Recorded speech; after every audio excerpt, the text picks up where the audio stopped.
యేసుప్రభువారు. అంటే ఇప్పుడు ఈ రెండింటిని పట్టించి అటు చూడ్నికి వచ్చిన వారు ఇంగ్లాండ్, అమెరికా, బ్రిటన్ దేశస్తులు కాదు, అటు యేసుప్రభువారు జన్మించింది కూడా ఇంగ్లాండ్, బ్రిటన్, అమెరికా దేశము కాదు. దీనిని పట్టించి దేవుని యొక్క వాక్యం చెప్పే విషయం ఏంటి అంటే, యేసుక్రీస్తు అందరికీ ప్రభు. అటు జ్ఞానులైన వారికి దేవుని యొక్క వాక్యము, దేవుని నామము, ఆయన భూలోకములో శిశువుగా పరలోకంలో ఉన్నవాడు భూమి మీదికి వచ్చిన వాడుగా ఉన్నాడని తెలియజేసిన వాడుగా ఉన్నాడు. జ్ఞానులకు, అటు గొర్రెల కాపరులకు తెలియజేసినాడు. రెండవ సందర్భం గ్రహించవలసినటువంటి విషయం మానవులు ఏమిటి అంటే, యేసుక్రీస్తు ప్రభువారు ఈ లోకంలో జన్మించినటువంటి ఆ జన్మంలో ఒక మాట మత్తయి సువార్త 2వ అధ్యాయం 1వ వచనం చదవండి.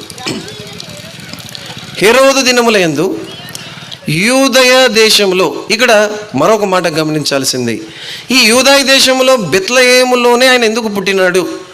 ఏమి మన దేశంలో పుట్టొచ్చు కదా, లేదా మన ప్రాంతంలో పుట్టొచ్చు కదా, లేదా మనకు దగ్గర బాటలో పుట్టొచ్చు కదా అంటే